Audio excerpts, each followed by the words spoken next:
Hello my dear student, स्वागत करती हूँ आप सभी का आपके अपने यूट्यूब चैनल सितंबर शिल्पी चैनल पे। फ्रेंड्स, रोज़ शाम 5 बजे आपकी यूपी टीजीटी की लाइव क्लास होती है, तो क्लास ज़रूर अटेंड किया करें। और यहाँ पे आपको पूरा सिलेबस वाइज लैंग्वेज पढ़ाया जा रहा है, तो आपके पेपर के लिए बेनिफिट है। तो चलिए शुरू करते हैं आज की क्लास। आज जो हम लोग पढ़ेंगे वो आहार पौष्टिकता का खाद्य मिलावट, जिसमें हम लोग पढ़ेंगे अनवार्य वस्तु अधिनियम 1955। तो चलिए शुरू करते हैं। मिलावटी खाद्य पदार्थों के उपभोग से होने वाले दुष्प्रभावों को कम करने के लिए आम जनता को अधिक जागरूक और समझदार होना पड़ेगा। जो भी मिलावटी खाद्य पदार्थ के उपभोग से होने वाले जो दुष्प्रभाव को कम करने के लिए जो आम जनता है उसे अधिक जागरूक होना पड़ेगा, समझदार होना पड़ेगा। मिलावटी खाद्य पदार्थों के प्रयोग से बचने के लिए हमें कुछ उपाय अपनाने चाहिए। क्या? पैक बंद खाद्य पदार्थों का उपयोग। तो बाजार से मिलने वाली खुले सामान में मिलावट की संभावना अधिक होती है। खाद्य सामग्री खरीदते समय प्रमाणित मानक चिन्ह देखने चाहिए, जैसे पिसे हुए मसाले के पैकेट पर उसमें उपस्थित सामग्री के संबंध में लिखा होना चाहिए और उसमें एग मार्क का लेबल लगा होना चाहिए। पैक्ड खाद्य पदार्थों को खरीदते समय विभिन्न लेबल, जैसे हरी बिंदी यानी शाकाहारी है, अगर हरी बिंदी है तो इसका मतलब वो जो पैकेट है वो शाकाहारी है। लाल बिंदी है तो समझ लीजिए मांसाहारी का प्रयोग किया गया है। तो फिर सहकारी दुकान से खरीद। सरकार द्वारा सभी राज्यों में सहकारी दुकानें स्थापित होती हैं जहाँ खाद्य पदार्थों को थोक में खरीदा जाता है। तत्पश्चात सामान को साफ करके पैक किया जाता है। पैक करने के उपरांत खाद्य पदार्थों को सहकारी उपभोक्ता केंद्रों के माध्यम से वितरित किया जाता है। इस माध्यम से खरीद करने पर मिलावटी सामान खरीदने की संभावना कम रहती है। विश्वसनीय दुकानों की खरीदारी। दैनिक जीवन में हमेशा अपने परिचित दुकानदार से सामान खरीदना चाहिए। हमेशा एक ही जगह से सामान खरीदने से मिलावटी सामान मिलने की संभावना और जोखिम कम रहते हैं। सरकार द्वारा निर्धारित खाद्य मानक। खाद्य पदार्थ खरीदते समय हमेशा यह सुनिश्चित करना चाहिए कि उसमें सरकार द्वारा निर्धारित खाद्य मानक जैसे एग मार्क, BIS, FPO आदि हों। ये खाद्य मानक खाद्य पदार्थों को प्रमाणित प्रयोगशाला में जांच के उपरांत प्रदान किए जाते हैं। इस प्रकार के खाद्य पदार्थों के उपयोग से मिलावटी सामान की खरीद से बचा जा सकता है। भोज्य पदार्थ व अन्य वस्तुओं की गुणवत्ता को सुनिश्चित करने और मिलावटी रोक हेतु भारत सरकार द्वारा विभिन्न प्रकार के नियम कानून बनाए गए हैं, किंतु अज्ञानता और इन नियमों के प्रति जागरूकता कम होने की वजह से ग्राहक आसानी से मिलावटी खाद्य पदार्थ खरीद लेते हैं। मिलावटी खाद्य पदार्थ के सेवन से बचने के लिए उपभोक्ता को अपने हितों के प्रति जागरूक होना चाहिए और मिलावटी खाद्य प्राप्त होने पर यथाशीघ्र हमें नगर पालिका में तैनात आहार निरीक्षक व स्वास्थ्य अधिकारी से संपर्क करना चाहिए, जिससे अपराधी की पहचान कर नियमानुसार दंड दिया जा सके। सरकार द्वारा निर्मित कुछ मानक हैं, देख लेते हैं। अनवार्य वस्तु अधिनियम। इस अधिनियम का निर्माण 1955 में किया गया। यह अधिनियम सभी दैनिक जो उपभोग की वस्तुओं के वितरण और मूल्यों को निर्धारित करता है। जो हम लोग दैनिक उपभोग में जो वस्तुओं का वितरण, दैनिक जो उपभोग करते हैं वस्तुएं, उनका वितरण और उनके मूल्यों को निर्धारित करता है।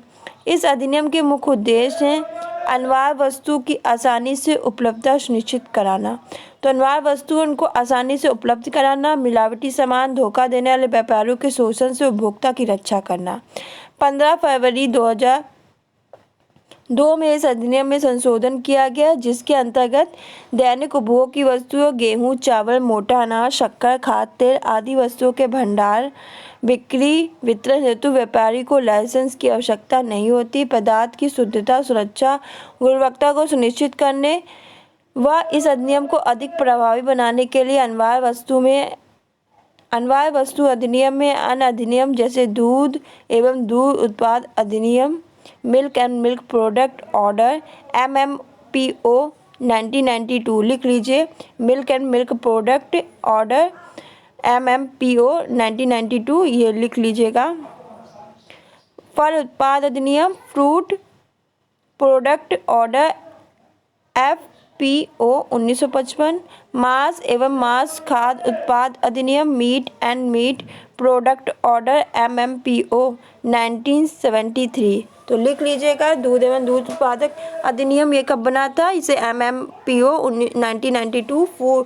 फल उत्पाद अधिनियम इसे कहते हैं फ्रूट प्रोडक्ट ऑर्डर FPO 1955। मांस खाद्य उत्पाद अधिनियम ये आपका meat and meat product order MMPO 1973। फिर खाद्य पदार्थों की गुणवत्ता और शुद्धता बनाए रखने हेतु भारत में इस अधिनियम के अंतर्गत 2 अन्य मानक एगमार्क और भारतीय मानक ब्यूरो को भी जोड़ा गया।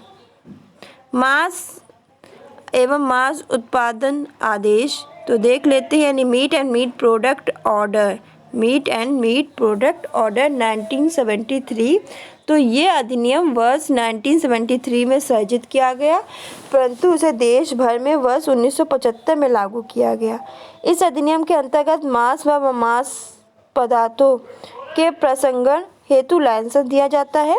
यह अधिनियम प्रारंभिक दौर में भारत सरकार के विपणन और निरीक्षण निदेशालय द्वारा लागू किया गया। वर्ष 2004 से यह अधिनियम खाद्य पदार्थ प्रसंस्करण उद्योग मंत्रालय को स्थानांतरित किया गया है। इस अधिनियम का मुख्य उद्देश्य मानव उपभोग के लिए प्रयोग में लाए जाने वाले मांस, उनके उत्पाद की स्वच्छता गुणवत्ता संबंधी मानक स्थापित करना। MMPO के अंतर्गत मांस, उनके उत्पाद की पैकिंग, लेबलिंग, मार्केटिंग की व्यवस्था स्थापित की जाती है। मांस उत्पाद में उन सभी पदार्थों को सम्मिलित किया जाता है जो मांस को सुखा के, पकाकर, स्मोकिंग विधि, किसी परिचित पदार्थ को डालकर व अन्य किसी प्रसंस्करण विधि द्वारा बनाया गया हो। इस अधिनियम के अंतर्गत निम्नलिखित श्रेणी में लाइसेंस वितरित किए जाते हैं। ए श्रेणी है, तो देखिए इस श्रेणी के अंतर्गत उन इकाइयों को लाइसेंस दिया जाता है जिसपे पशु वध के साथ ही उससे उत्पाद भी बनाए जाते हैं। प्रतिवर्ष उत्पादन का लक्ष्य 150 टन से अधिक होने पर 5,000 का शुल्क निर्धारित होता है। यदि इकाई द्वारा निर्धारित लक्ष्य की पूर्ति नहीं होती है तो यह शुल्क मात्र 2,500 रुपये रहता है। श्रेणी बी, इन इकाइयों में केवल पशु उत्पाद होते हैं जबकि पशु वध मान्यता प्राप्त बुचर खाने में कराए जाते हैं। प्रतिवर्ष 150 टन उत्पाद बनाने हेतु लाइसेंस प्राप्त करने के लिए 2,500 रुपये का शुल्क देना होता है। यदि इकाई द्वारा उत्पादन कम हो तो यह शुल्क मात्र 1,000 रुपये का होता है। श्रेणी सी, तो इसमें क्या होता है कि ये लाइसेंस उन इकाइयों को दिया जाता है जहां मान्यता प्राप्त बुचल खाने नहीं होते हैं। इन इकाइयों में मुख्यतः पोल्ट्री, मछली, सूअर के मांस से उत्पाद बनाए जाते हैं। इन इकाइयों का लाइसेंस शुल्क मात्र 1,000 रुपये होता है और इनकी जो वैधता होती है वो 1 वर्ष की होती है। तो ये 3 श्रेणियाँ हैं, इस बात को ध्यान रखिएगा। तो आज की क्लास में हम लोगों ने MMPO मांस एवं मांस उत्पादक आदेश 1973 और अनिवार्य वस्तु अधिनियम 1955 पढ़ा। ये मानक हैं, अभी और भी मानक हैं जो खाद्य पदार्थों की गुणवत्ता के लिए दिए गए हैं, तो उन सबको भी पढ़ेंगे। तो फ्रेंड्स सबको नोट कर लीजिएगा, एग्जामिनेशन में जो पूछा जाएगा तो आप गलत करके मत आ जाना कि आपको इन्फॉर्मेशन ही नहीं है कि क्या सही है क्या गलत है। तो आप गलत मत करना, इस सबको नोट डाउन कर लो। ये अधिनियम वगैरह बहुत पूछे जाते हैं, 1-2 नंबर में आ जाएंगे, आप कंफ्यूज होकर बैठ जाओगे। तो ऐसा मौका ना आए, आप कंफ्यूज ना हो, तो इन सबको नोट डाउन कर लो आप, तो आपके लिए बेनिफिट रहेगा। तो फ्रेंड्स आज के लिए बस इतना ही, मिलते हैं नेक्स्ट क्लास में नेक्स्ट टॉपिक के साथ। रोज़ शाम 5 बजे आपकी यूपी टीजीटी की क्लास होती है, साथ ही मैंने प्लेलिस्ट बना दी है यूपी टीजीटी की, उसमें आप जाओगे आपको सारी क्लासेस मिल जाएंगी। और लैंग्वेज में डाल रही हूँ टॉपिक 1, 2, 3। अब लैंग्वेज सारी क्लास अटेंड करो और सबको नोट्स बनाओ, सबको नोट डाउन करो और एग्ज़ामिनेशन की प्रिपेयर करो। कभी भी आपकी एग्ज़ामिनेशन की डेट और फॉर्म की डेट आ सकती है, तो आप प्रिपेयर करके रहो तो आपको आसानी रहेगी पेपर क्रैक करने में। तो फ्रेंड्स आज के लिए बस इतना ही, मिलते हैं नेक्स्ट वीडियो में। धन्यवाद।